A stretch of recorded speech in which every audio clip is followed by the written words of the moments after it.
untuk dapat mengambil tempat di depan. Kami sebut dengan hormat yang pertama calon presiden kita Bapak Anies Rashid Baswedan. Selanjutnya Kapten Timnas Bapak M. Syawgi, Sekjen Timnas Ibu Novita Dewi, Ketua SC Bapak Pendeta Alma Sepat Supit, Sekretaris SC Ibu Lisa Mulyati, Ketua OC Bapak Henry Husada, Sekretaris OC Saudara Friedrich Makenheli yang kita kenal sebagai Fritz Our Boy. Selanjutnya Ketua DKI Kakak Widi Adino dan Sekretaris DKI Kakak Firda Devianti. Selanjutnya kami undang Ibu Greti Tilman, Bapak Iwan Tarigan dan Bapak Beni Arapat. Dari ke-12 kantongan ini kami persilakan petugas untuk dapat memberikan kentongan ke nama-nama yang sudah dibacakan tadi. Kami undang ke depan Bapak calon presiden kita dan nama-nama yang sudah disebutkan tadi.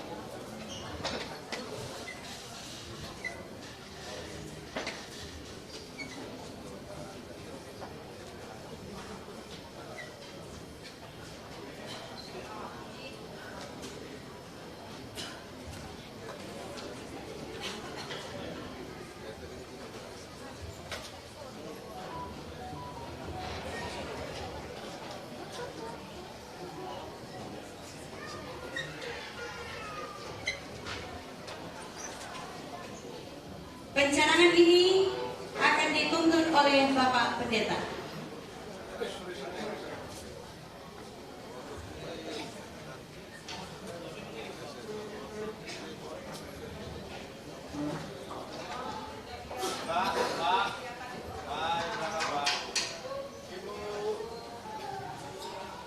Bapak Ibu, jadi ini merupakan kick off dari Safari Natal Amin yang akan dilaksanakan di beberapa daerah. Dengan hormat kami akan memohon izin Pak Anies dengan ukuran 5 kali baru 7 kali, karena kita berharap 57% untuk kemenangan Bapak Anies Baswedan.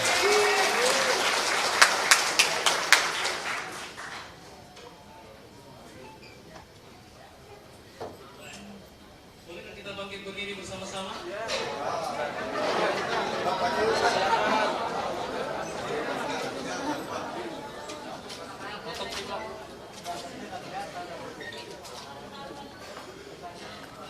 Mari dengan ini kami atas nama panitia mewakili kepada semua yang ada, terima kasih untuk Pak Anies, dan kita akan memulai Safari Natal Amin tahun 2023 sampai 2024 nanti dengan anugerah daripada Allah. Kita untuk bersama-sama boleh disampaikan tepuk tangan.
Selanjutnya kita masuk dalam makna Natal yang biasanya kita lambangkan dengan pemasangan lilin. Lampu dipadamkan dan lilin-lilin ini ada 5 yang disiapkan melambangkan lilin kasih persaudaraan. Dan yang akan memasang ini kami undang dengan kasih Deputi Katolik, kami undang dengan kasih Bapak Sony Suarso. Deputi Kristen, kami undang dengan kasih Bapak Pendeta Daniel Tumbel. Ketua OCE Bapak Henry Yosada.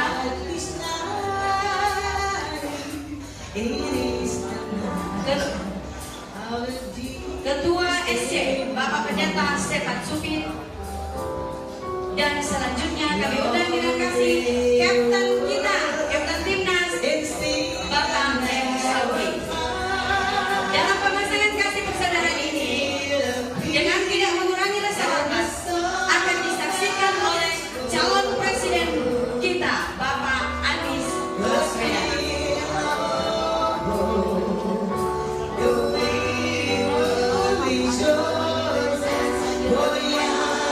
Lampu dipadamkan.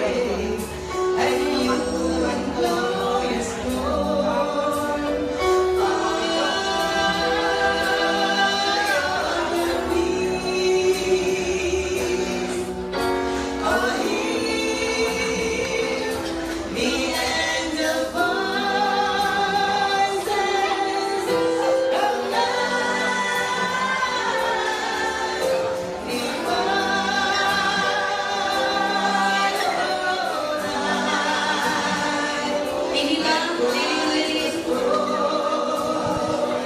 dilambangkan dengan perang, lilin-lilin kasih persaudaraan.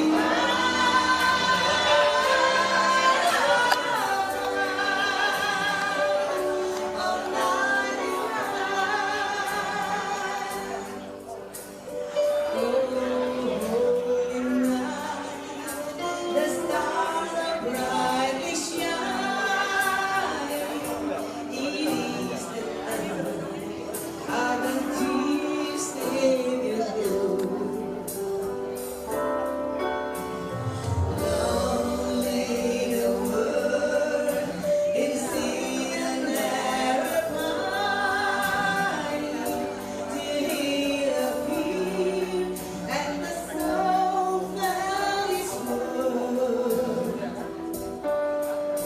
A thrill of hope, the weary world rejoices, for yonder breaks a new and glorious morn. Fall on your knees, oh, Lilin-lilin kasih persaudaraan sudah terpasang. Lilin yang bertemankan keras. Dan lilin-lilin ini akan dibagikan kepada saudara-saudara. Lilin-lilin kecil yang sudah tangan Bapak Ibu sekalian. Dari kelima lilin ini akan menjumpai Bapak Ibu dengan simbol membawa terang. Terima kasih Bapak Presiden kita. Kami persilakan untuk mengambil tempat kembali. Lilin-lilin yang ada di tangan Bapak Ibu akan dijumpai oleh pembawa lilin kasih persaudaraan.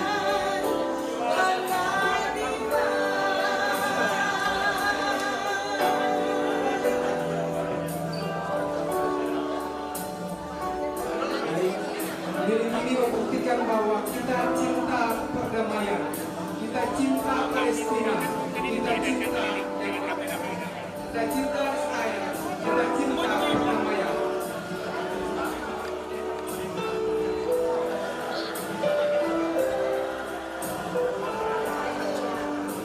Lilin-lilin ini sebagai tanda terang ada di dalam kita saat ini.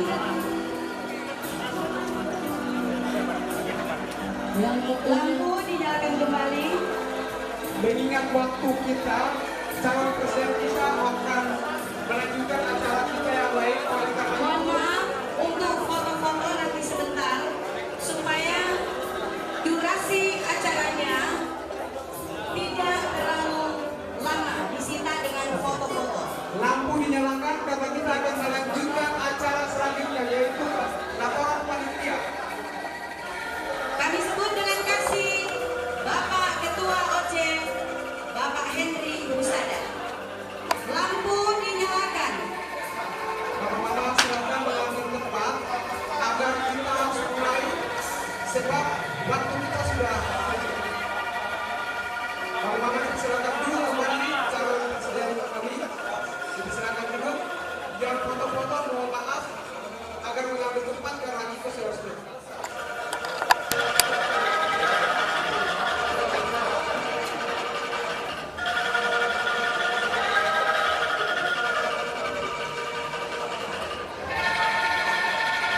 Antum kawan di stop dulu karena capres kita akan segera melanjutkan acara kita sudah harus mulai. Sambutan dari Ketua Panitia Bapak Henry Husada, silakan. Mari kita sambut Bapak Henry Husada.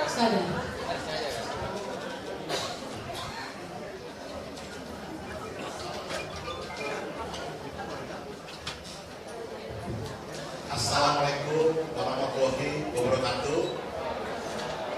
Shalom. Salam sejahtera buat kita semua. Selamat malam. Yang terhormat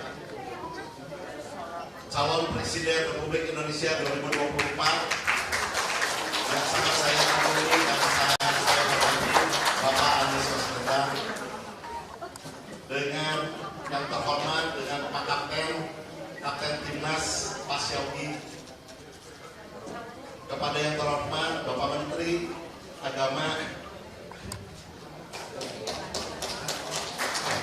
kepada yang terhormat para pendeta yang tidak bisa saya sebutkan satu persatu, selamat malam. Dan saya juga terima kasih kepada Pak Kapten, dengan Kapten Timnas, dengan teman-teman Timnas yang telah menunjuk saya Henry Husada menjadi Ketua Nasional Safari Natal Amin. Kick off Safari Natal ini dilangsungkan mulai hari ini tanggal 20 Desember 2023 di Kota Jakarta. Dan kita ada rencana di kota-kota lainnya yang mana yang akan kita sesuaikan dengan jadwal capres kita. Amin. Safari Natal pada tahun 2023 mengusung tema kasih membawa perubahan.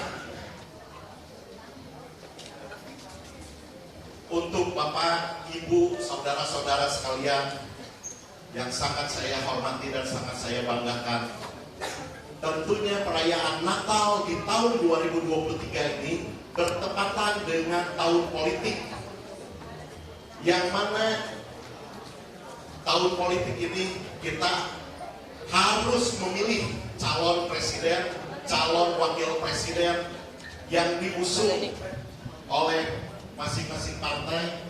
Tetapi saya percaya, dan jangan salah buat teman-teman semua, buat para relasi, teman semua ya,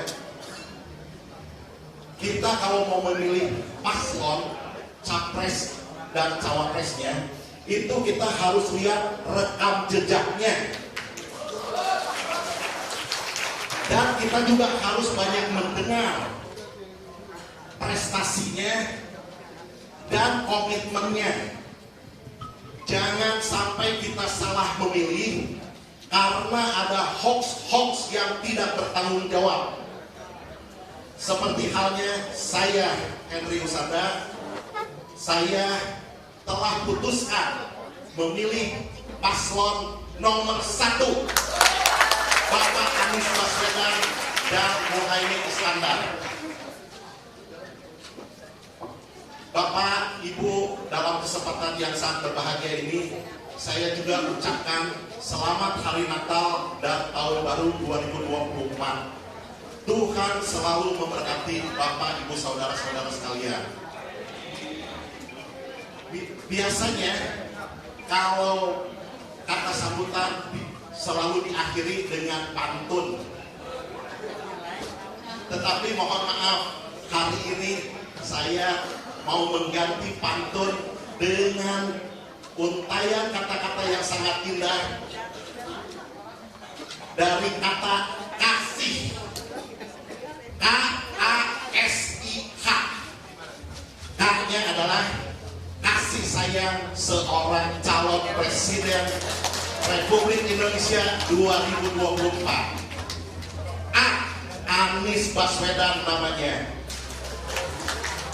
S, sangat sayang dan peduli kepada kita semua rakyat Indonesia. I, Indonesia berhasil di bawah kepemimpinannya.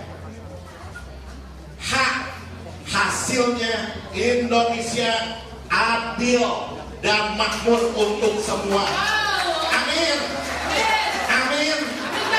Amin. Wassalamualaikum warahmatullahi wabarakatuh.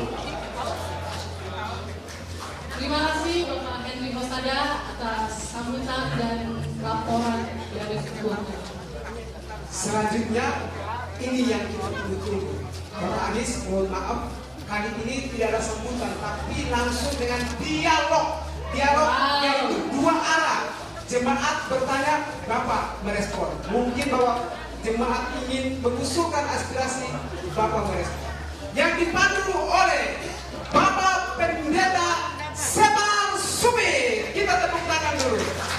Sambil berjalan, pemutaran video dijalankan.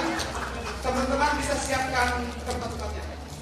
Pak Anies, nanti dipandu langsung oleh Pak Pendeta. Pak Pendeta akan memandu acara kita.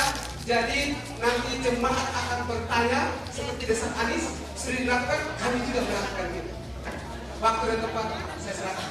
Tanda kasih Pak Anies Baswedan kepada umat Kristen Katolik.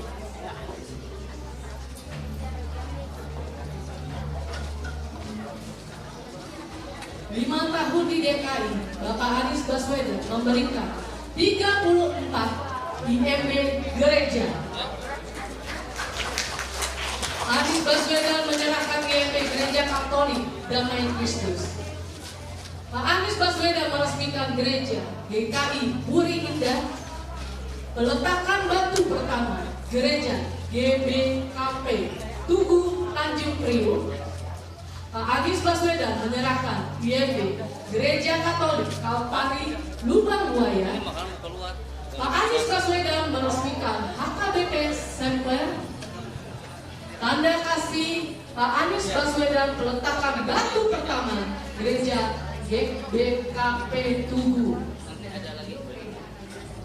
Jadi ini adalah sekedar video yang dibuat oleh Kakak Iwan Karijan menyampaikan ke Bapak Mawar bahwa ini bukti cinta Pak Anies kepada kita di DKI Jakarta. Tak perlu melakukan yang namanya Bapak Anies Baswedan. Tepuk tangan yang meriah. Terima kasih.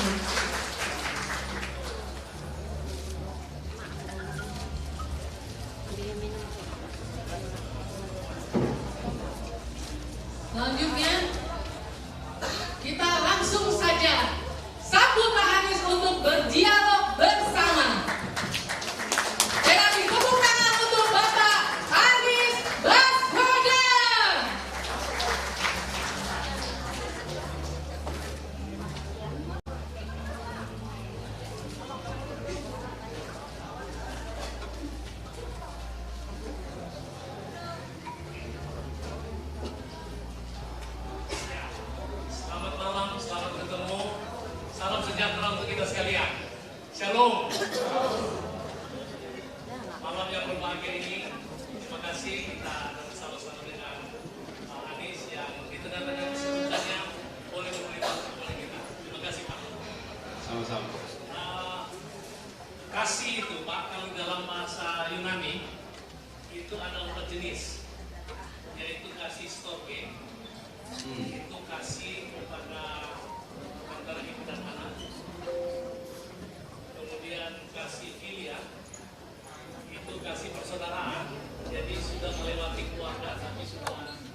kasih tanpa cara. Nah, itu kira-kira yang tema kita pada malam hari ini. Kasih membawa perubahan. Kalau kasih storge kepada keluarga, saya kira Pak Anies sudah menjadi teladan untuk itu. Kalau kita lihat di mana-mana, saya sempat dengar putri tertuanya belum mau tidur kalau Pak Anies belum pulang katanya. Artinya bahwa ada hubungan yang luar biasa.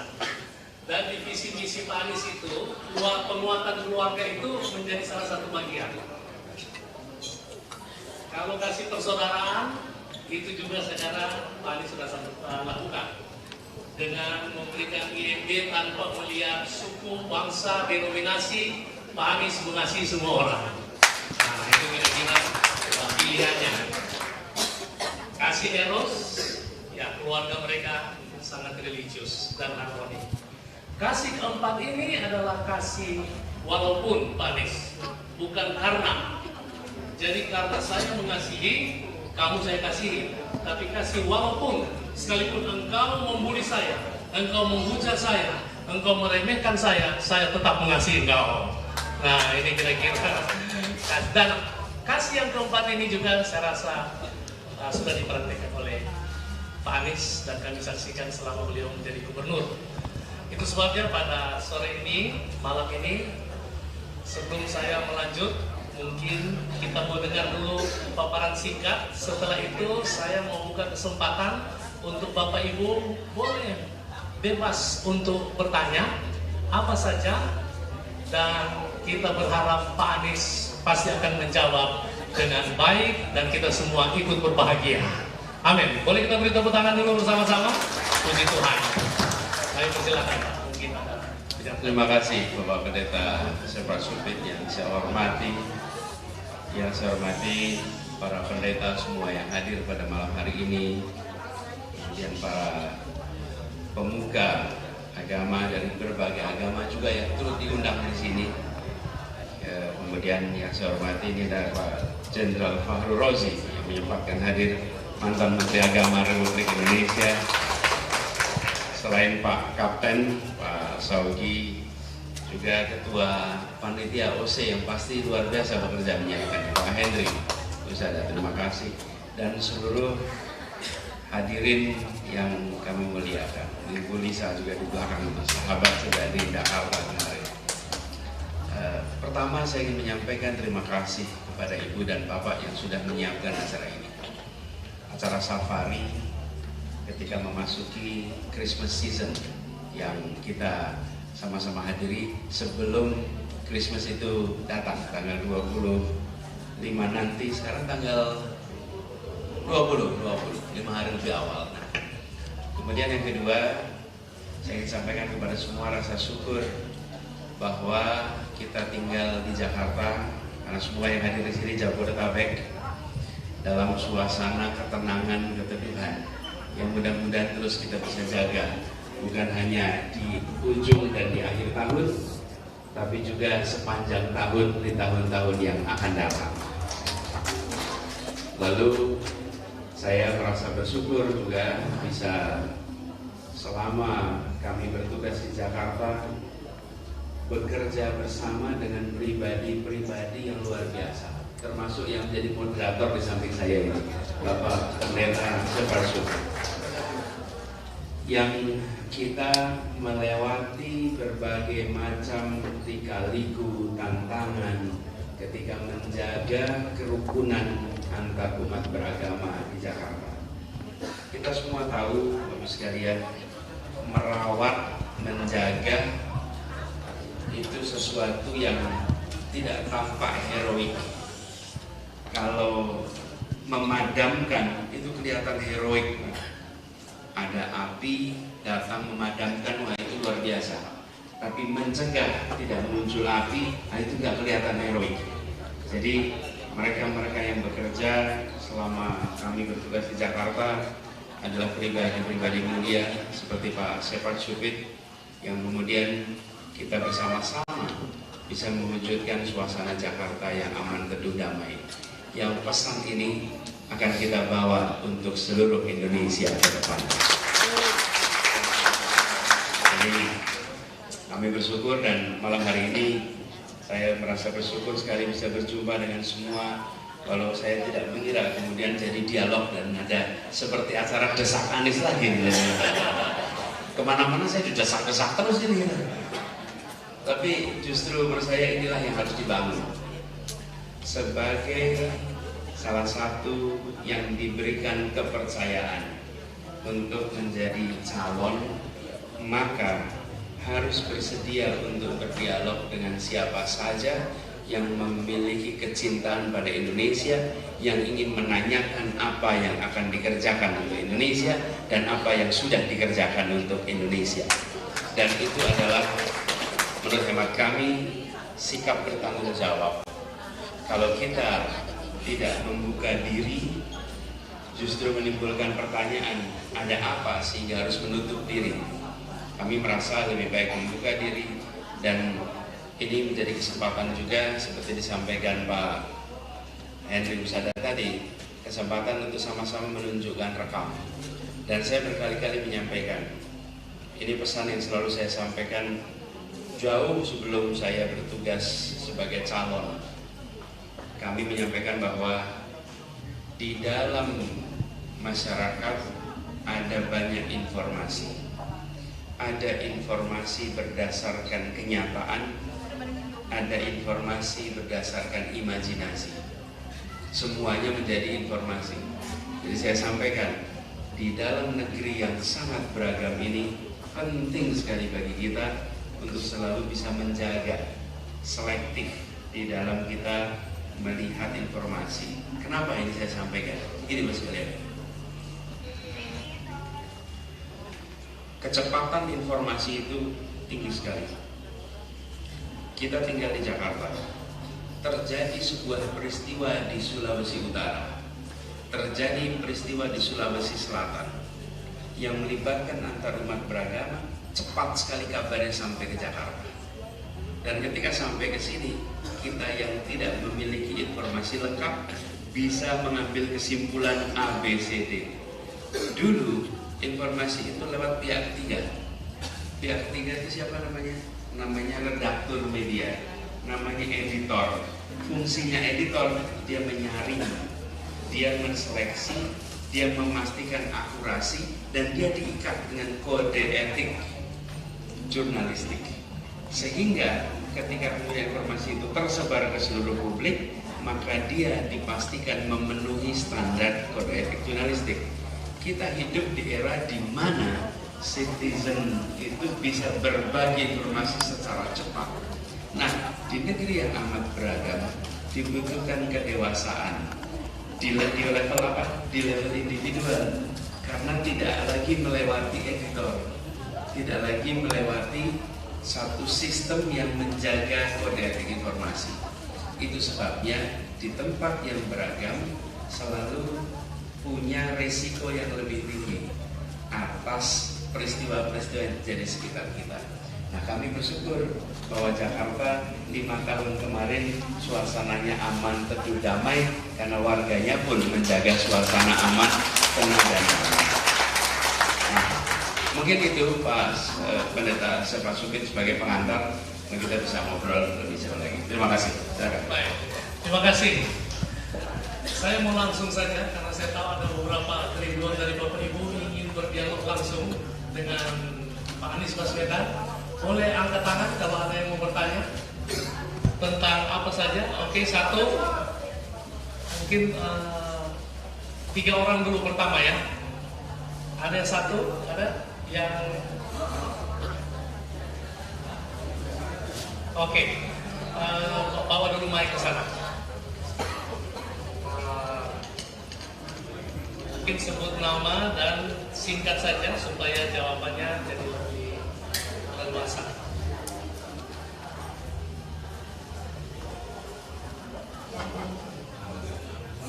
Ya, untuk para petanya, boleh silakan maju ke depan dan langsung menyebut nama dan dari mana. Silakan Bapak. Selamat malam Pak Syofat, selamat malam Pak calon presiden Pak Anies Baswedan. Perkenalkan, nama saya Immanuel De Freitas, saya dari PGRII. Pertanyaan saya langsung ke Pak Anies. Pertama Pak, selamat karena Bapak telah berhasil memberi sesuatu yang menyihir keluarga saya. Karena di keluarga saya itu ada 4 nenek-nenek manula, jompo, dan 1 anak saya masih kelas 3 SD. Yang sebelumnya itu kita tahu orang di zaman tua pasti itu pendukung yang bukan Bapak. Tetapi setelah debat capres kemarin, saya heran, kok nenek-nenek ini yang tadinya sangat fanatik bisa berbalik arah mendukung Pak Anies. Dan juga anak saya, jadi yang tua banget sama yang muda banget, gitu. Saya bingung kan, sampai tadi saya mau kemari, mereka bilang titip salam ya buat Pak Anies. Saya cuma lihat, serius, kenapa bukan dibawa? Ini untuk pendeta-pendeta, nenek-nenek enggak, saya bilang. Nah pertanyaan saya, biasanya yang bisa mengubah seseorang itu adalah sesuatu dari dalam, ya. Kalau Pak Anies memang pintar, gak usah kita ngomong lah. Pak Anies memang pintar dari PhD Amerika. Tapi orang pintar gak bisa mengubah nenek-nenek. Biasanya yang bisa mengubah itu adalah dari dalam. Pertanyaan saya adalah, saya mau dapat spill dari Bapak. Apa sih filsafat atau falsafah spiritual Bapak? Filsafat spiritual atau falsafah spiritual Bapak. Karena inilah yang bisa membuat orang itu, pergulatan seseorang, ya tempat tenang aja, untuk bisa menghadapi orang yang mengubah seseorang. Saya ingin itu Pak, ingin tahu. Karena dari dalam ini yang adalah kondisi yang mungkin Bapak bisa berikan ke kami. Terima kasih. Luar biasa. Baik, ada Untuk selanjutnya silakan maju ke depan. silakan maju ke depan supaya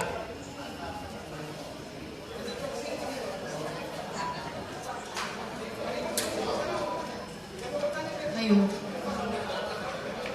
ya.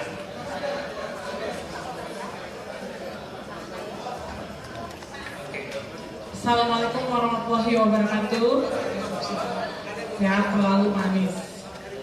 Saya Firda mau tanya, jika Pak Anies nanti suatu saat jadi presiden di 2024, apa yang akan Pak Anies lakukan? Apakah melanjutkan proyek KN atau Pak Anies akan lebih berfokus kepada daerah yang menengah menjadi daerah lebih besar lagi, pemerataan daerah? Itu aja yang saya. Izin Kakak Firda dari mana? Dari Partai Nasdem. Oke. Dari Berani Satu bersama Anies Baswedan menuju Indonesia Satu. Saya suka sekali dengan Wakanda nomor Indonesia Forever. Saya suka. Hadirkan Indonesia. Oke, ada lagi? Kalau enggak kita pindah ke permen berikut. Untuk satu lagi ya Pak ya, untuk yang terakhir. Silakan. Selamat malam Pak Anies. Perkenalkan, nama saya Leader Siaturi. Saya salah satu pengurus agama. Yang ada pertanyaan saya, peran dari Presiden sebagai stabilisasi dalam para pemeluk agama, menyangkut juga satu peraturan undang-undang yang bisa dijalankan supaya masyarakat di bawah ada acuan hukum. Seperti apa undang-undang regulasi yang Bapak buat setelah Bapak jadi terpilih jadi Presiden 2024. Terima kasih. Assalamualaikum warahmatullahi wabarakatuh. Luar biasa. Maksudnya, Pak Leader, maksudnya kalau Bapak terpilih undang-undang yang menjamin kebebasan beragama gitu. Betul. Oke. Ada undang-undang yang sampai sekarang kan yang masih bertolak belakang. 3 menteri, kebetulan di sini ada Jenderal Parodi dulu juga memutuskan satu undang-undang menjadi asuhan dibahas di DPR menjadi undang-undang supaya masyarakat itu tidak ada lagi saling kamu agama ini agama ini. Oke, saya Harus bisa. Saya boleh bantu yang Bapak maksudkan SKB 2 Menteri itu. Iya. Nomor 8 dan 9 tahun Iya. 2006. Yang sebenarnya tidak perlu itu, selalu bertentangan regulasi dengan undang-undang 1945 bahwa seluruh rakyat Indonesia berhak memeluk agama dan kepercayaan masing-masing. Seperti itu. Terima kasih. Assalamualaikum warahmatullahi wabarakatuh.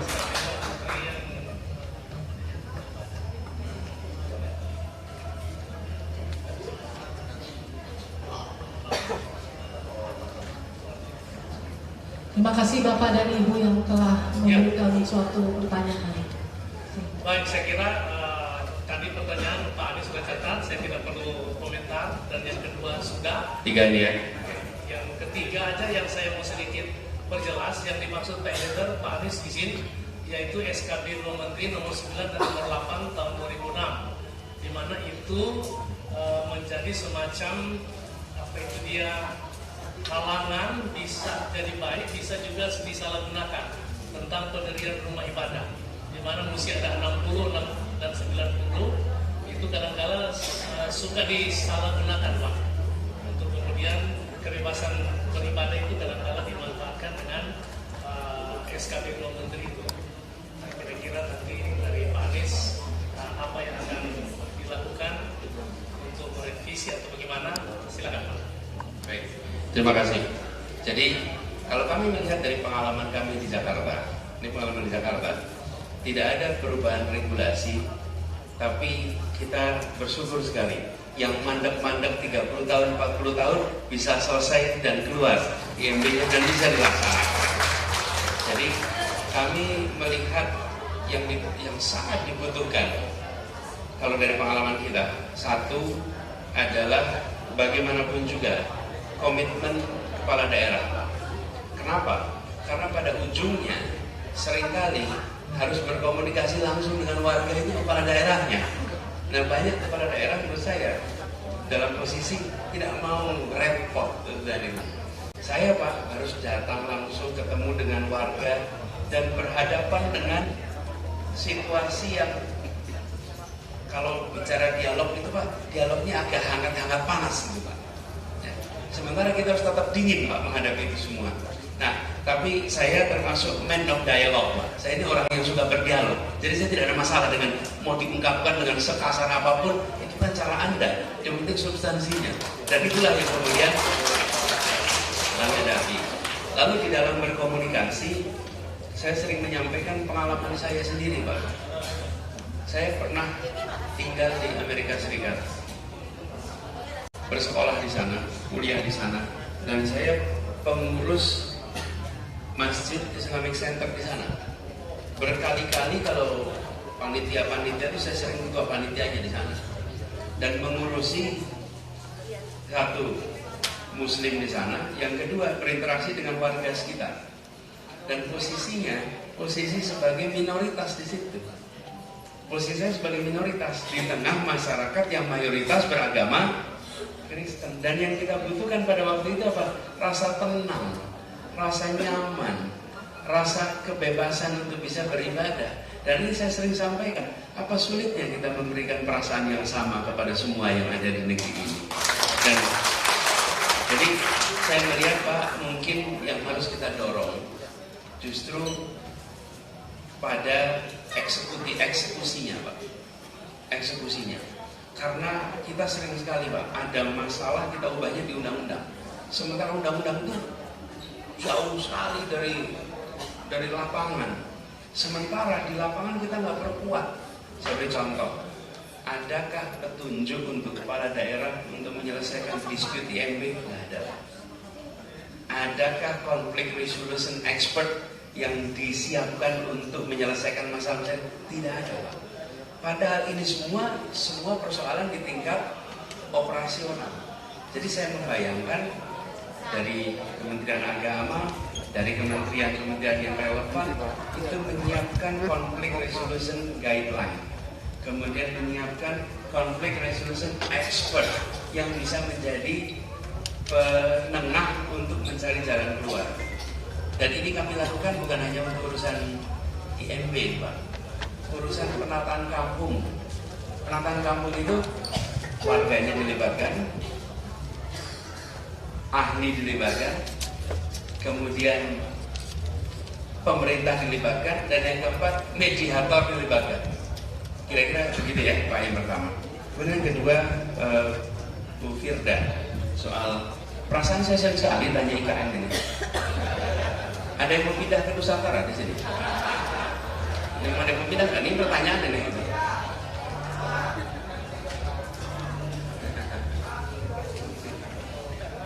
Jadi begini, saya membedakan antara keinginan dan kebutuhan. Kita punya banyak keinginan. Pertanyaannya, apakah keinginan kita adalah kebutuhan? Bangsa ini memiliki sumber daya terbatas. Sumber daya kalau bahasa terus terangnya apa? Uang kita terbatas. Ini kalau mau terus terangnya, uang kita terbatas. Kalau uang kita terbatas, mau dipakai untuk memenuhi keinginan atau memenuhi kebutuhan? Kebutuhan. Kalau memenuhi kebutuhan, pertanyaan berikutnya, apakah membangun satu kota baru itu kebutuhan? Pertanyaan nih, mau kita jawab. Kalau itu dianggap kebutuhan, mari kita alokasikan. Tapi kalau itu keinginan, menurut saya yang harus kita bereskan kebutuhan kita dulu. Kebutuhan kita, apa kebutuhan kita? Gak usah jauh yang di luar, yang di Kalimantan saja. Kalimantan, betapa banyak sekolah di Kalimantan yang statusnya rusak berat. Itu anggaran yang untuk perbaiki sekolah maju menurut saya. Warga Kalimantan yang tersebar di Kalimantan aja dulu nih, yang tidak memiliki fasilitas puskesmas banyak sekali. Cukup tak kita bisa alokasikan ini antar kota di Kalimantan. Bapak Ibu sekalian, nih contoh, kalau mau dari Pontianak ke Kalimantan Tengah nih, Palangkaraya, kemudian ke Banjarmasin, kemudian ke Samarinda, ada nggak jalurnya ke sana? Nggak ada. Coba bayangkan, kita baru bicara Kalimantan saja, betapa banyak kebutuhan-kebutuhan di Kalimantan yang membutuhkan alokasi anggaran kita. Karena itu saya melihat gagasan tentang ibu kota sebagai sebuah keinginan itu sah. Tapi ketika kita punya kebutuhan, yang kebutuhan-kebutuhan itu belum bisa dipenuhi karena kendala anggaran, sebaiknya kebutuhan-kebutuhan itu dituntaskan dulu, baru kita menyelesaikan soal keinginan. Dan kalau itu dikaitkan dengan masalah di Jakarta, Bapak Ibu, masalah di Jakarta tidak akan selesai kalau statusnya tidak ibu kota, nggak selesai. Karena masalah di sini tetap harus diselesaikan. Justru menurut kami ini kesempatan Jakarta membuktikan. Saya beri contoh, Jakarta disebut sebagai kota yang mungkin disebut tenggelam, sinking city. Kalau Bu Firda lihat tahun 70-an yang disebut sebagai sinking city itu di mana? Tokyo. Tokyo itu disebut sebagai kota yang tenggelam. Apakah sekarang masih disebut? Tidak. Selesai. Bila ada kemauan, alokasikan sumber daya, bisa persoalan itu diselesaikan. Oke? Jadi gitu ya. Saya bisa jawabnya panjang nih, tapi cukup sampai sini. Makasih Pak Immanuel atas terima kasih sekali. I'm flattered Pak, titip salam untuk orang tua Pak Immanuel. Jadi begini Pak, ini kita semua adalah pribadi beragama, pribadi berreligius. Saya merasa bahwa perjalanan hidup kami itu perjalanan yang Tuhan atur, dan apapun yang disematkan kepada saya sebagai amanat, saya coba jalani dengan sebaik-baiknya, dan saya merasa ini sebagai sebuah kalau bisa dibilang saya pasrah total di dalam jalan ini. Saya tidak pernah mendaftarkan jadi gubernur Pak, dan tidak pernah membayangkan akan dicalonkan jadi gubernur, sama sekali tidak pernah membayangkan. Jadi ketika kemudian saya dicalonkan dan saya terpilih, maka apapun yang dikatakan orang, saya hanya berpikir saya kerjakan yang benar, saya kerjakan yang baik, biarlah nanti sejarah yang akan menilai. Selalu gitu. Nah, kemudian ketika kita berbicara, ya berbicara yang kita percayai Pak. Nah, kami di dalam gagasan kebijakan selalu menggunakan satu pendekatan yang sederhana, namanya keadilan Pak. Karena saya mempercayai betul kekuatan keadilan itu, bahwa bila kita bisa membangun suasana keadilan, kesetaraan, maka itu akan membuat semua menjadi tertib, baik dan aman, nyaman. Nah, jadi kalau ditanya filosofi spiritualnya itu, lalu Pak, begini Pak sekalian, kita itu harus bersenyawa dengan ide, Pak. Dengan apa? Ide. Kalau Bapak bersenyawa dengan ide, Bapak ditanya spontan, akan keluar jawaban yang memang Bapak yakini kebenarannya. Karena Bapak bersenyawa dengan ide. Problem kita itu banyak dari kita memiliki ide, tapi kita tidak bersenyawa dengan ide yang kita katakan. Sehingga ketika ditanya instinktif, nggak keluar, Pak. Nggak keluar, apalagi masa kampanye, Pak. Masa kampanye itu banyak kita mengungkapkan rencana yang dititipkan, disusun oleh orang lain, disiapkan oleh orang lain. Lalu kita mengatakan, dan ketika mengatakan kita tidak bersenyawa, Pak, itu yang mendengarkan pun bisa merasakan, Pak. It's not coming out of his heart, it's not coming out of his mind. Dan itu pasti bisa kerasa. Tapi kalau kita bersenyawa dengan ide, bersenyawa, maka ya kita otomatis kalau ditanya, ya insting yang keluar adalah yang kita yakini. Nah itu Pak, kalau Pak Immanuel menjadi sekarang sebagai seorang pendeta, pasti Bapak bersenyawa dengan ajaran Kristiani. Begitu Bapak ditanya, yang muncul ya pasti itu, dan itu pasti otentik. Makanya kalau di dalam komunikasi, Pak, itu boleh aja orang berlatih, tapi akan terasa kosmetikal, Pak. Akan ternyata kosmetikal. Latihan sering-sering itu tidak membuat kita menjadi kelihatan otentik. Kalau otentik itu apa? Otentik itu idenya betul-betul senyawa dengan diri kita. Itu yang kemudian menjadi otentik. Ini saya rasa ya salah satu hal yang mungkin bisa menjadi refleksi. Dan saya juga sesungguhnya kemarin ketika acara debat itu ya menjawab saja. Saya juga tidak membayangkan terjadi konversi begitu di keluarga Pak Immanuel. Mudah-mudahan ada banyak juga yang konversi di tempat lain.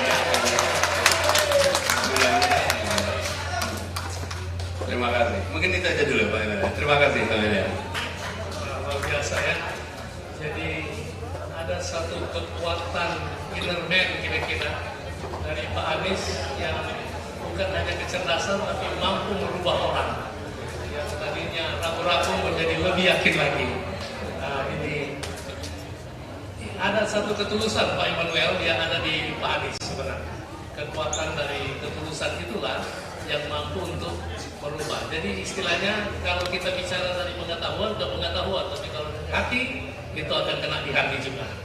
Jadi Pak Anies semakin diberkati Tuhan karena berjalan dan melayani dengan hati yang tulus. Amin. Tuhan memberkati.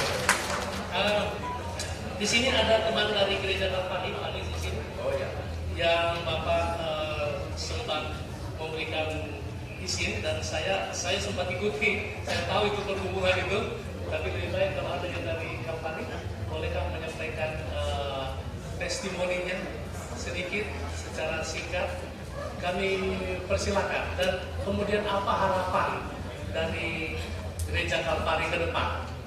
Boleh siapa yang dari gereja? Oh ini ya.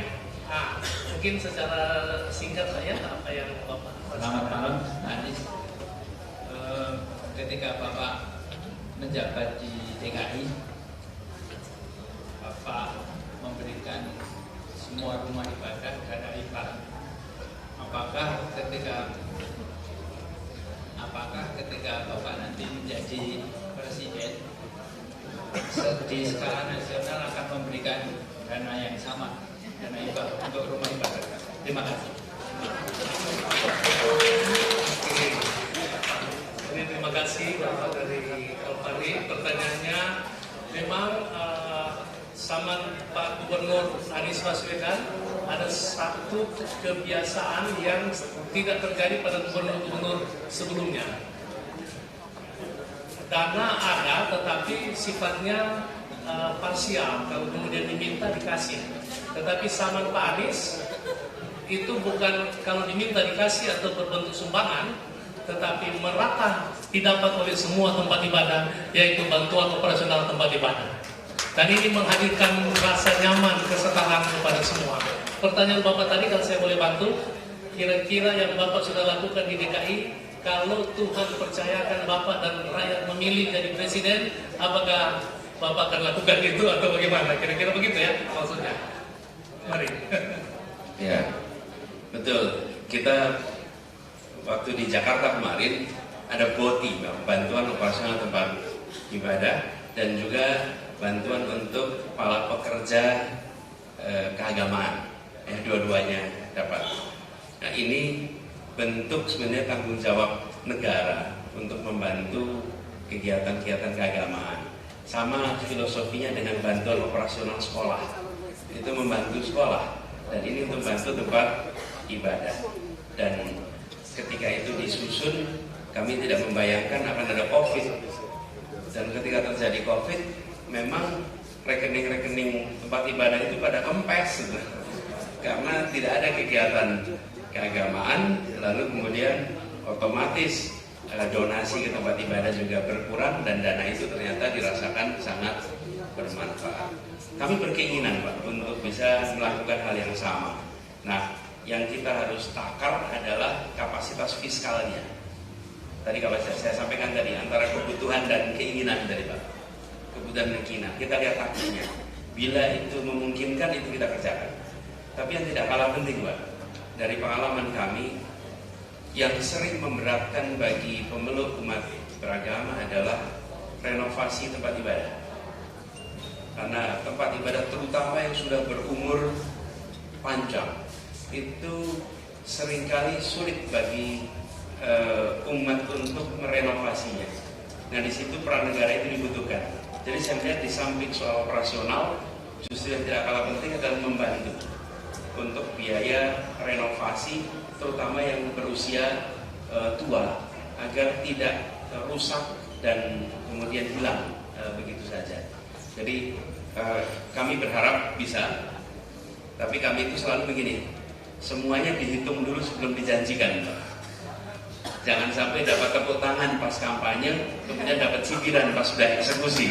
Kenapa? Karena tidak kita akar dulu gitu. Nah, kami akan takar, dan bila itu memungkinkan, kita akan kerjakan juga di level nasional. Begitu Pak ya? Oh, luar biasa.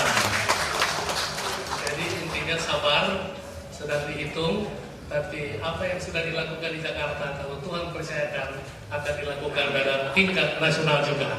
Kita beri aplaus bersama-sama. Masih ada lagi statement terakhir. Pertama, izin Pak, hadir dari Manado. Saya ingin kenalkan Profesor Ishak Purukadang. Profesor Ishak Purukadang ini mantan anggota DPD Dewan RI, juga guru besar ilmu politik. Beliau kemudian, Pak Ishak, siapa lagi? Pak Sony Harsono, Pak Bovi Lori, Pak Michael Lakat, Ibu Linda Guslo, ya. Secara singkat-singkat dipersilakan. Ya, terima kasih atas kesempatan, dan khusus saya menyampaikan terima kasih kepada Pak Supit mengundang saya malam ini. Kebetulan saya datang dari Tondano, datang ke Kemendikbud Pak. Saya tahun ini dijanjikan dapat dana hibah 4,5 miliar.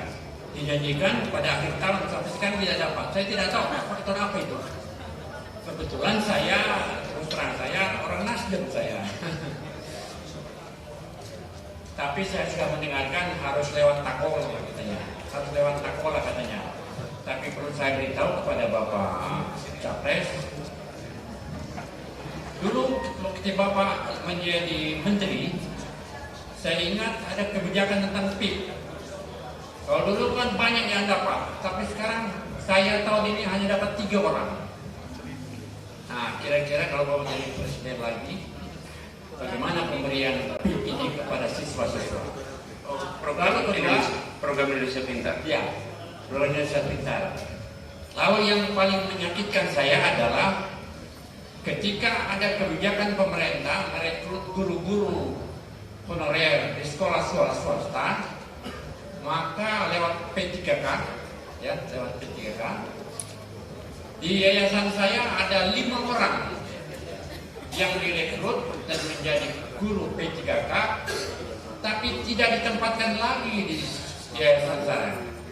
Guru saya kan ada 20 orang, lalu ditarik 5 orang, dirampas 3 orang, 5 orang itu. Dan saya kelimpungan untuk mencari guru-guru yang sudah puluhan tahun menjadi guru di SMK saya. Kira-kira Pak punya kebijakan ke depan setelah jadi presiden, bagaimana seharusnya? Karena saya melihat ada diskriminasi antara penempatan guru-guru di negeri dan swasta. Dan kami sudah bicarakan tingkat nasional itu lewat persatuan guru-guru swasta. Baik, tapi tidak ditanggapi. Terakhir Pak, kalau saya mengamati untuk pemilu yang akan datang ini, selain masalah ekonomi, tapi ada masalah ideologi yang saya khawatirkan. Karena faktanya ada satu fraksi di DPR RI yang mengusulkan agar supaya inti Pancasila itu bukan sila ketuhanan, tapi yang disebutnya Trisila. Bagaimana Bapak punya pandangan tentang hal itu? Terima kasih. Baik, Pak Anies sudah catat, silakan. Saya mau kasih kisi-kisinya dulu ya. Kalau boleh yang bertanya, yang itu kita batasi kepada hal-hal yang berhubungan dengan keagamaan, kerukunan, toleransi. Ya. Tapi tidak apa-apa tadi, jika dengan demikian, ini ada saja suplemen pengetahuan tambahan untuk bisa kita. Terima kasih Prof. Silakan Pak Sony. Terima kasih Bapak Dewa. Selamat malam Mas Anies. Nama saya Sony Suharso dari Deputi Agama Katolik. Mas Anies, kita ketemu di peresmian 6 rumah ibadah, satu-satunya universitas di Indonesia swasta Universitas Pancasila. Dan Mas Anies hadir di sana, dan saya ada di depan gereja Katolik. Saya menghampiri Bapak dan saya mengatakan, inilah presiden kita pada saat itu Bapak. Dan Bapak merangkul saya, kemudian Bapak memfoto kita berdua dan di Twitter Bapak saat ini. Yang ingin saya sampaikan Bapak, Yesus hadir membawa nilai-nilai moral, nilai-nilai etika. Di sisi lain, Bapak sebagai seorang akademisi, rektor, juga kita menjunjung tinggi etika akademik. Namun hari ini kita menyaksikan ada gap antara etika dengan pragmatisme di lapangan. Masyarakat kita, konstituen kita, kalau kita hadirkan, dia nggak tahu etika atau tidak membahas etika, bukan tidak tahu etika, tapi tidak knowledge untuk berbicara etika itu sedikit. Sehingga, wah ini kalau tidak ada uang transport, tidak ada uang saku, dia nggak datang juga Pak. Sehingga etik itu tidak berlaku di bawah. Nah di sisi lain, saya tahu Bapak menjunjung nilai etika moral itu. Bagaimana Pak menyiasati paradoks antara etik dengan pragmatisme. Itu yang pertama. Yang kedua, ada satu lembaga yang konon katanya akan diramping-rampingkan Pak, tapi kelembagaan itu akhirnya dilebar-lebarkan. Bagaimana Bapak nanti kalau jadi presiden, apakah mau merampingkan kelembagaan atau justru membesarkan atau mengemukkan lembaga-lembaga yang ada di Indonesia? Terima kasih. Wassalamualaikum warahmatullahi wabarakatuh. Terima kasih. Anies Presiden. Yang tadi, Michael, silakan. Singkat ya, langsung to the point karena waktu. Selamat malam. Kemuka sedikit. Shalom, selamat malam Pak Anies, calon presiden Indonesia 2024. Saya mau bertanya nih Pak, karena sejak 1945 Indonesia merdeka, baru pertama kali itu Jakarta mengalami Christmas Carol. yang Natal, lagu Natal 3 hari lagi. Coba 2019 ada di Jakarta. Pertanyaan saya Christmas Carol tuh yang acara-acara rohani, lagu-lagu Natal di Jalan Sudirman Tamrin. Karena saya beberapa kali ke Singapura, suka di Orchard Road ada. Nah, pertanyaan saya, apakah ketika Bapak jadi presiden itu masih berlaku nggak? Bahkan bisa ke seluruh Indonesia ya Pak? Karena jujur, kami bangga loh Pak, terjadi itu jarang-jarang ada dan nggak pernah ada. Hanya Bapak yang bisa, Bapak yang ajaib pada waktu 2019. Saya 2020 udah COVID ya, jadi nggak bisa ya, karena nggak bisa kumpul-kumpul. Nah itu pertanyaan saya aja. Terima kasih. Apakah bisa? Ada lagi. Terima kasih. Tuhan Yesus berkati. Berikut. Selamat malam Pak Anies, nama saya Michael. Kalau dengar Pak Anies bicara itu sangat menyejukkan hati. Jadi kayak notis, karena selalu kata-katanya membawa damai. Poin yang perlu saya pertanyakan Pak, kalau orang bilang tadi kalau Pak Anies jadi presiden, kalau saya mau bertanya pada tanggal 20 Oktober tahun 2020 ketika Pak Anies sudah ada di Istana Negara selaku presiden. Amin. Berarti sudah pasti ya. Kira-kira dengan tagline Bapak bahwa membawa perubahan, skala prioritas apa perubahan yang akan Bapak lakukan saat Bapak pertama ada di Istana Negara? Terima kasih. Yang terakhir Pak Pendeta Bovi Lori.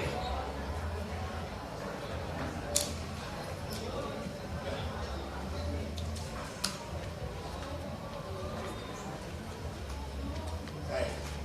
Selamat malam Pak Anies. Saya sebetulnya tidak mau bertanya. Cuma barangkali pada kesempatan ini kami sudah seharusnya menyampaikan terima kasih pada Pak Anies. Terima kasih yang tulus dari kami. Saya di DKI Jakarta ini memimpin 96 sinode gereja. Dan kemudian kami kenal persis kepemimpinan Pak Anies. Kami dekat dari 7 dan 8 aras yang ada di DKI Jakarta itu dekat dengan beliau. Dekat dengan beliau. Dan pada waktu barangkali bulan-bulan terakhir beliau ada di DKI, kami undang beliau untuk datang di Rapimnas dari PGLI DKI Jakarta. Beliau karena kesibukan yang begitu padat, sehingga beliau tidak dapat memenuhi undangan kami. Sebetulnya pada kesempatan itu dari ketua-ketua sinode dan pendeta-pendeta mau menyampaikan terima kasih langsung kepada Bapak Anies Baswedan.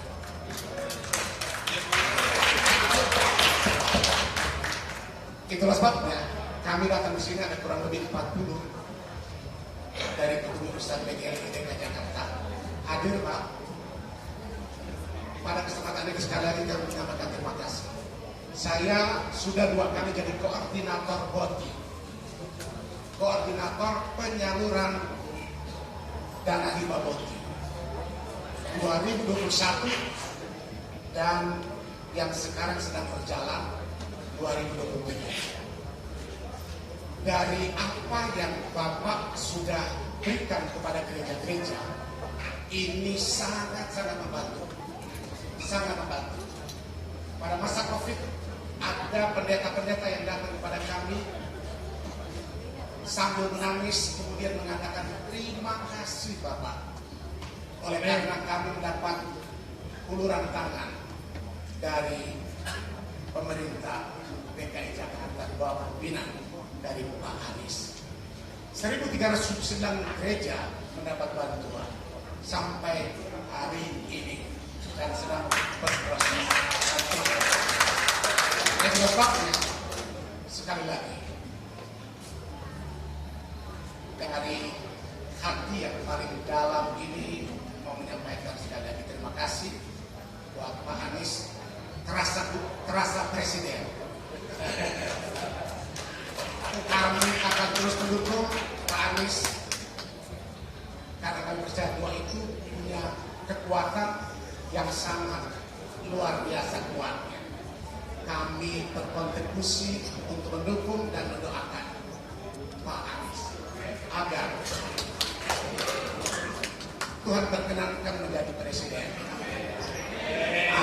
Beliau tidak cintai. Dan kemudian Boti barangkali seperti apa yang sudah dikemukakan beliau tadi, akan ada hitung-hitungan kalau beliau jadi presiden, ini Boti akan dirasakan oleh gereja-gereja di seluruh Indonesia. Ya, Pak. Terima kasih. Dan kemudian gereja-gereja yang diberikan izin oleh beliau IMB itu kami sebagai saksi. Jadi kalau Anda mendengar ada teriakan-teriakan hoax yang mengatakan bahwa beliau tidak melakukan itu bohong. Dan kami menyaksikan sendiri bahwa beliau berkontribusi untuk gereja-gereja yang ada di DKI. Salah itu ada lebih 50 gereja di masa kepemimpinan beliau mendapat izin yang selama ini dalam kepemimpinan beliau itu betul-betul dirasakan oleh gereja. Doa kami semoga Tuhan memberikan kekuatan kesehatan buat Pak Anies dan diberkati oleh Tuhan. Tuhan memberkati.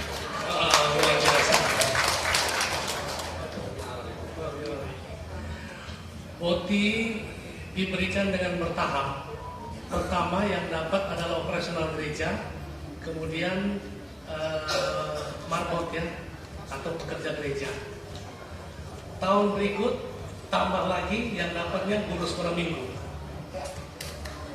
Kemudian tahun berikut sebelum Pak Anies menyelesaikan tugas, saya ingat persis, kira-kira ada 3 bulan atau 2 bulan, beliau sempat juga menyetujui untuk tahun ke depan, sekalipun beliau sudah tidak gubernur tapi sudah menyetujui di mana pendeta-pendeta dan gembala sidang juga mendapat bantuan bergerak. Ini izin Pak ini belum diketahui, jadi saya hanya sekedar melengkapi saja. Jadi betapa sudah tidak gubernur pun masih membantu kita sekalian. Kemuliaan bagi Tuhan Yesus Kristus. Amin.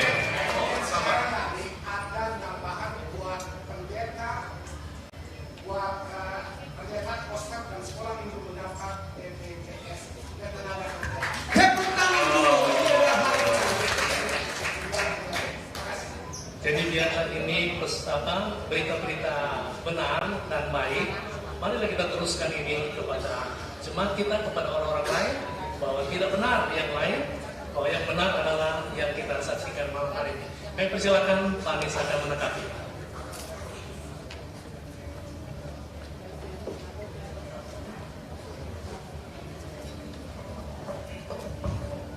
Saya jawab dari Prof. Ishak dulu ya, Pak. Prof. Ishak menanyakan soal PIP, bagaimana PIP dilanjutkan, Pak. Jadi program Indonesia Pintar itu bantuan untuk siswa-siswa prasejahtera yang ada di seluruh Indonesia. Itu akan memang itu program sudah berjalan panjang, akan diteruskan. Nah, Prof. Ishak ini mengangkat satu urusan yang dirasakan oleh banyak sekolah swasta, yaitu guru-guru yang diangkat setelah dia diangkat menjadi guru atau pegawai P3K ya, pegawai dengan perjanjian kerja, lalu harus bekerja di sekolah negeri. Saya termasuk yang heran, Pak. Kenapa? Bukankah sekolah negeri dan sekolah swasta sama-sama mendidik anak Indonesia? Bukankah orang tua yang anaknya di swasta dan negeri sama-sama bayar pajak untuk Indonesia? Kenapa harus menjadi pegawai di sekolah negeri? Jadi dikotomi ini harus selesai. Dan pemerintah itu tidak boleh melihat swasta itu sebagai kompetitor, apalagi sebagai lawan. Gak boleh. Kalau tidak ada sekolah swasta, apa yang mau kita jelaskan pada rakyat Indonesia ketika anak-anak itu tidak dapat bangku sekolah di sekolah-sekolah negeri? Sekolah swasta hadir membantu, apalagi sekolah swasta yang sudah berdiri sebelum Republik ini berdiri. Banyak sekali yang sudah berdiri sebelum Republik ini berdiri. Itulah sebabnya kenapa kami berencana memberikan pembebasan PBB pada sekolah-sekolah, supaya sekolah-sekolah termasuk sekolah-sekolah yang berada di pusat kota yang dulunya PBB-nya murah, karena sekarang di pusat kota jadi mahalnya nggak kira-kira, dan itu membuat mereka harus membebankan kepada siswa. Jadi Pak, kebijakan ini kami rencana akan ubah sehingga semua guru bisa tetap mengajar di tempat mereka dulunya dikembangkan, yaitu di sekolah-sekolah swasta. Amin. Pancasila final harga mati, nggak usah diubah-ubah. Titik. Udah selesai.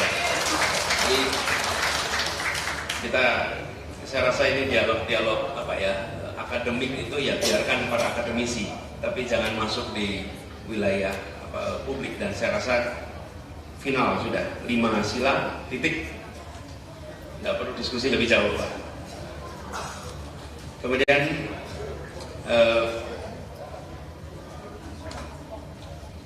saya akan jawab dulu Ibu Linda ya tadi ya.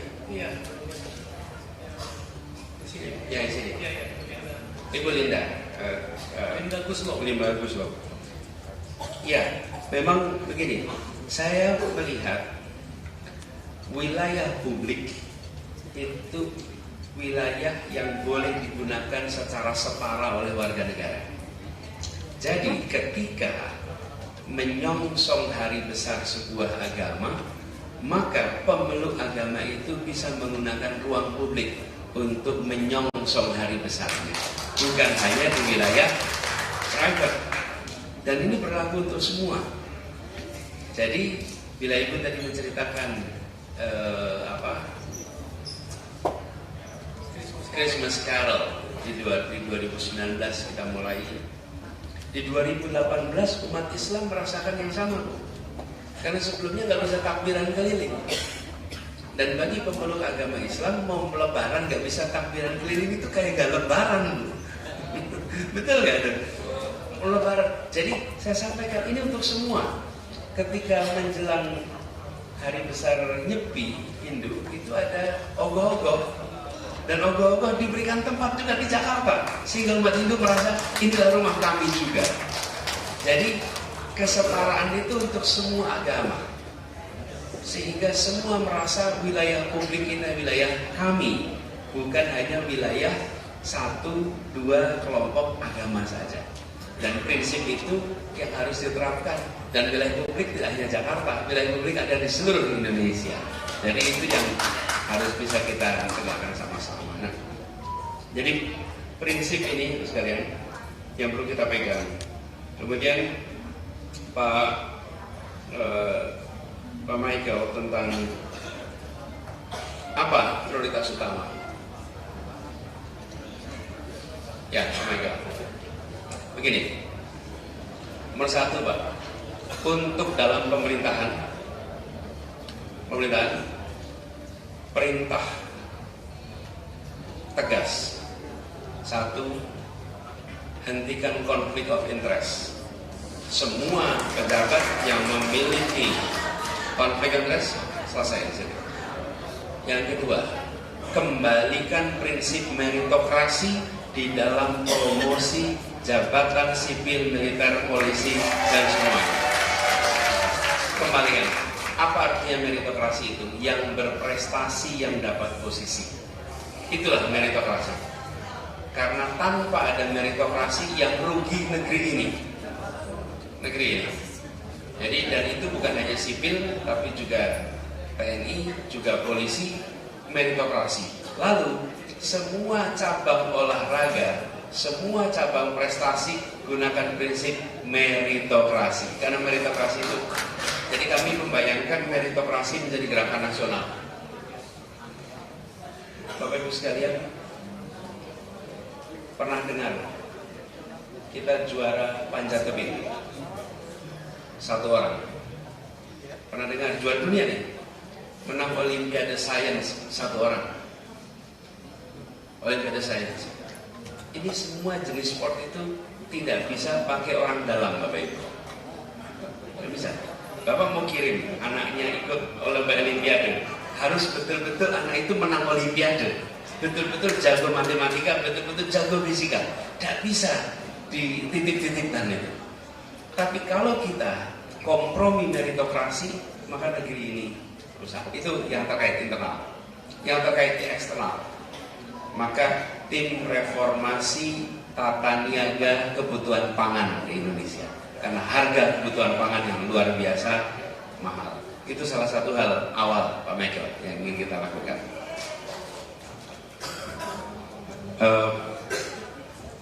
Pak Sony, terima kasih Pak Sony Soeharto. Saya jadi ingat, iya, itu peristiwa 2019 pada 2018 ya. Udah ya? Sebelum Covid tapi itu Pak. Sedang Covid ya waktu itu. Jadi begini, Pak Sony ini mengangkat tema yang menarik sekali. Ada etik, ada praktek, dan kita akan ketemu dilema-dilema di situ. Gini bagus sekali. Dalam kenyataannya, ketika kita berada dalam posisi memimpin, tadi saya sampaikan harus punya ideologi. Ideologi itu nilai. Nilai itu harus dipegang dan kita harus bersenyawa. Saya menggambarkannya sebagai sumbu vertikal, Pak. Ethics itu bicara tentang, atau nilai itu bicara tentang benar, salah. Ini harus pegang. Kemudian kita bicara tentang manfaat, horizontalnya baik, buruk. Kita ingin keputusan kita secara nilai benar, secara manfaat baik. Itu satu kuadran, Pak. Itu kuadran yang kita ingin ideal. Tapi kita akan ketemu situasi, Pak, di mana kita harus mengambil keputusan benar, tapi dampaknya tidak baik, tapi benar. Ini kuadran satu lagi nih, Pak. Terus ada kuadran satu lagi seberangnya, tidak benar, tapi baik. Ini kenyataan. Yang kita tidak boleh masuki yang kuadran bawah ini, Pak. Sudah tidak benar, tidak baik pula. Oke? Yang kuadran paling ke atas kanan tidak ada perdebatan, benar dan baik. Semua orang pasti setuju. Tapi yang benar tapi tidak baik, atau tidak benar tapi baik, itu judgment. Nah, ketika seseorang memiliki nilai dan memegang teguh nilai, ketika dia mengambil keputusan yang situasinya mengharuskan ada kompromi-kompromi, dia bisa kembali lagi ke nilai. Tapi kalau seseorang tidak punya nilai, maka ketika dia melakukan kompromi, dia akan kompromi lebih jauh, dan dia akan off dari orbit yang seharusnya. Ya, kemudian dia akan melencengnya jauh. Tapi kalau punya nilai, harus kompromi, kembali lagi. Kompromi kembali. Itulah kenapa pegangan itu penting. Nah, di dalam mengambil keputusan, kita selalu mempertimbangkan manfaat dan kerugian, tapi juga benar dan salah. Nah, itu yang lalu pengalaman kami, Pak, bagaimana cara ambil keputusan? Saya pegang 4 dimensi, Pak. 1, keadilan. 2, kepentingan publik. 3, data, ilmu, common sense. 4, aturan. Urutannya gini, Pak Sony. Nah, banyak dari pejabat di pemerintah itu urutannya dibalik, Pak. Nomor 1, aturan dulu. Nah, banyak aturan kita yang tidak berkeadilan, Pak. Banyak aturan kita yang nggak masuk akal. Oke? Dan terus gimana kita meletakkan akal sehat, Pak? Saya pernah ngalamin, Pak, mau menaikkan UMP, upah minimal buruh di Jakarta. Aturannya, kenaikan upah buruh itu hanya 0,8%. Aturan yang baru. Rata-rata di Jakarta itu 8%. Bayangkan, Saya katakan saya tidak mau pakai pendekatan ini. Saya pakai prinsip keadilan, kepentingan publik, data, baru peraturan. Nah disitulah kemudian saya merasa Pak, semakin kompleks organisasi, semakin tinggi posisi, maka semakin penting memegang etik. Karena dia akan menjadi semacam rujukan untuk semua pengambil keputusan di bawahnya. Tapi kalau yang di atas Pak tidak memegang etik, maka yang di bawah akan sulit. Karena etik itu justru kenapa? Karena pekerja makin tinggi makin abstrak, makin turun posisinya makin konkret job description-nya, makin konkret, makin ke atas makin abstrak. Bapak kalau di perusahaan CEO itu Pak, kalau ditanya apa job description-nya, abstrak Pak. Dia semua urusan ada Pak. Tapi kalau Bapak tanya kepada seorang kepala kantor apa job description-nya, dia bisa jelas. Job description saya 1, 2, 3, 4. Semakin tinggi posisi dalam organisasi, semakin abstrak, semakin kompleks. Dan di situ kenapa etik itu menjadi penting. Jadi jangan pernah anggap enteng soal etik itu. Dan saya sependapat Pak dengan itu. Kemudian pertanyaan kedua soal lembaga yang membesar. Saya termasuk yang mempercayai begini. Kembangkan dulu isinya, baru bicara wadahnya. Lah kita ini senang bikin wadahnya dulu, baru isinya Pak. Wadahnya dibuat dulu, wadahnya dibongkar, dibesarkan, isinya itu-itu aja. Buat apa kemudian? Menurut saya, dan saya mendengar keluhan banyak sekali yang terkait yang Bapak sampaikan. Walaupun Bapak tidak sebut nama lembaganya gitu Pak, tapi saya sudah terbayang. Menurut saya genjot isinya. Ya. Terakhir Pak Bofiro, terima kasih banyak. Kami bersyukur. Jadi begini Pak, kalau boleh saya reflektif sebentar. Kalau Bapak tadi menyampaikan terima kasih, saya juga ingin sampaikan terima kasih. Karena Tuhan memberikan kesempatan kepada saya untuk diberi umur panjang. Karena itulah doa saya ketika saya memulai di Jakarta Pak. Bayangkan Bapak Ibu, memulai sebuah tugas dengan diberi label yang luar biasa bervariasi. Label itu tempelkan Pak secara masif, terus menerus. Dengan saya tidak memiliki kekuatan ekonomi untuk membayar media dan bukan membayar media langsung, membayar operasi komunikasi. Jadi waktu itu doa saya adalah berikan saya umur panjang sehingga semua pernyataan-pernyataan itu nantinya bisa dibantah dengan kenyataan-kenyataan yang ada di Jakarta. Tapi saya yang membutuhkan umur panjang karena itulah, dan Tuhan memberikan itu. Saya bersyukur tuntas, dan terus terang kebahagiaan kami adalah ketika melihat Bapak bahagia. Kebahagiaan kami itu ketika melihat rakyat merasakan kebahagiaan. Dan Pak, saya selesai di Jakarta itu tanggal 16 Oktober. Dan tanggal 9 Oktober Pak, itu momen yang saya tidak bisa lupakan Pak Pendeta Pak, yaitu ribuan rakyat miskin kota berkumpul di Kota Tua melakukan perpisahan karena mereka merasakan akhirnya kami bisa berdagang tanpa diusir-usir, akhirnya kami bisa tinggal di rumah kami tanpa pernah takut untuk digusur, akhirnya mereka kampung-kampung kumuh itu ditata. Dan saya bilang saya terharu sekali karena saya tidak pernah membayangkan yang menjadi kebijakan itu dirasakan seperti ini. Termasuk juga ketika tadi Bapak bercerita, kami terharu mendengar betapa hal yang dikerjakan yang menurut kami sudah seharusnya dikerjakan oleh negara.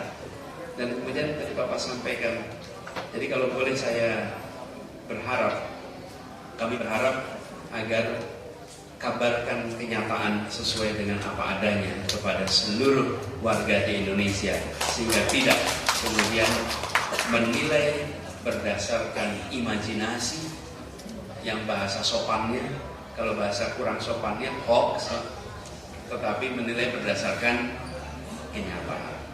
Dan kami berharap nanti Indonesia bisa lebih baik, adil, makmur untuk semua dalam arti yang sesungguhnya. Begitu ya, Saudara. Terima kasih. Oh, luar biasa. Kita beri aplaus sama-sama. Terima kasih. Pak Anies, jadi malam ini rasanya kita sudah lapar tapi masih tetap duduk terus ya. Oleh karena kita bisa berdialog secara kekeluargaan, merasakan kebahagiaan. Dan sekali lagi terima kasih untuk semua. Hamba Tuhan, biarlah malam hari ini merupakan kick off kita untuk safari Natal. Ini juga salah satu upaya untuk membuktikan bahwa Pak Anies mengasihi semua dan mengayomi semua agama, termasuk agama Kristen yang pada pas masa kampanye beliau dengan bulan Desember. Saya sendiri menyaksikan ada Jakarta Muharram Festival, ada Jakarta Christmas Festival, Christmas Carol, ada Air Salon, dan sebagainya.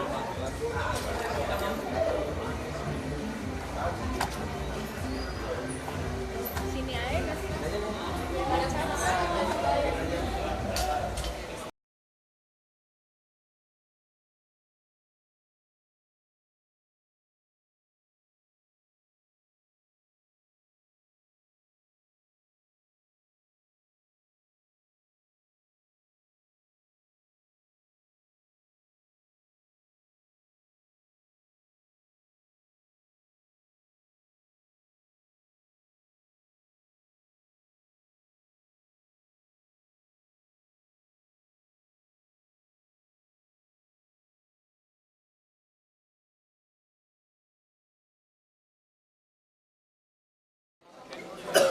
Mari ini kan acara safari Natal pertama ya Pak.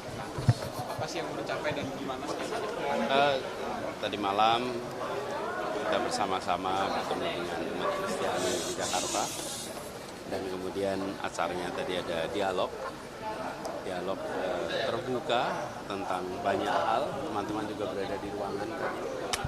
Ya, intinya adalah bahwa semangat yang dibawa oleh pasangan Anies Muhaimin adalah semangat perubahan untuk menghadirkan keadilan. Itu meneruskan apa yang sudah dikerjakan di Jakarta selama ini, di mana suasana aman, tenang, damai karena ada rasa keadilan, karena ada kesetaraan kesempatan yang diberikan kepada semua pemeluk agama yang ada di Jakarta. Nah, itulah yang menjadi latar belakang mengapa selama 5 tahun di Jakarta suasananya adalah tenang, teduh. Itu juga yang akan kita teruskan di level nasional. Dan kami bersyukur tadi berjumpa bersama-sama dalam dialog dengan tokoh-tokoh, para pendeta, ada pastor, ada tokoh-tokoh umat Kristen dan Katolik yang semua menjadi mitra selama ini di Jakarta. Jadi mudah-mudahan itu bisa teruskan di tingkat nasional. Pak Anies tadi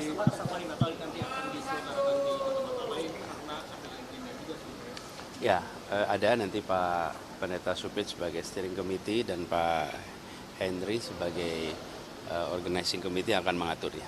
Pak Anies tadi Anda mengatakan soal pelabelan ketika awal-awal Anda menjabat sebagai gubernur, apakah dengan kemudian melaksanakan safari Natal ini salah satu upaya untuk mengurangi labelan itu?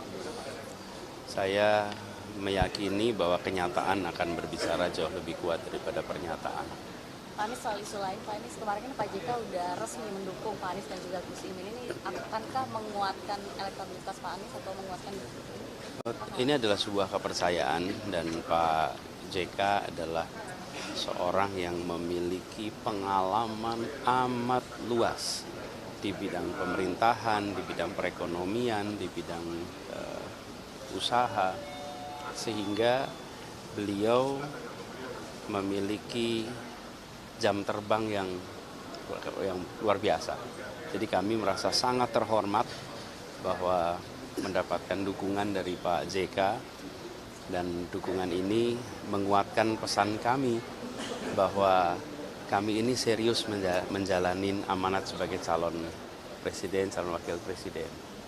Dan keseriusan itu diwujudkan dengan apa? Diwujudkan dengan adanya rencana yang kita wujudkan bentuk visi misi yang mudah-mudahan kalau semua baca tahu bahwa itu solid. Kemudian kedua, kami juga serius berkomunikasi dengan seluruh masyarakat. Jadi adanya dukungan dari Pak JK sebuah amanat besar, dan kami berharap insya Allah nanti akan punya dampak yang cukup besar pula di dalam proses kampanye ke depan. Dalam waktu dekat ada pertemuan dengan Pak JK, Pak Anies. Ya, nanti diatur. Mungkin masuk ke timnas amin Pak JK. Melibatkan ke Pak dalam kampanye Pak JK memiliki peran yang besar. Beliau sekarang menjadi ketua PMI, beliau ketua DMI. Bagi kami adanya dukungan dari beliau itu sudah jauh lebih besar daripada berada dalam struktur manapun juga. Ya, cukup ya teman-teman. Pak Anies kan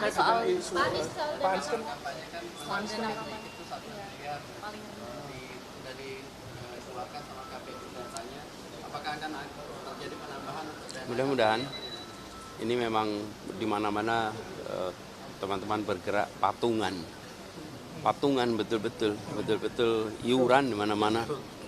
Jadilah gerakan rakyat, dan kalau teman-teman perhatikan ada banyak sekali warga yang menyiapkan spanduk sendiri, menyiapkan baliho sendiri, dan itu yang membuat kami makin bersemangat bahwa ini bukan top down, ini adalah gerakan yang melibatkan seluruh rakyat. Gitu ya? Pak Anies akan kampanye. Nggak ada tanggapan. Pak Anies kan kampanye ke daerah Kudus nih, pas ada mitos untuk ke daerah Kudus itu presiden maupun capres itu akan lengser ataupun gagal. Bagaimana tanggapan dari Pak Anies? Baru tahu malah. Oke. Ini ada fatwa kalau 2024 golput itu haram ya tanggapan dari Pak Anies. Udah lah, saya nggak usah tanggapin lah itu. Cukup ya. Terima kasih ya. Terima kasih Pak.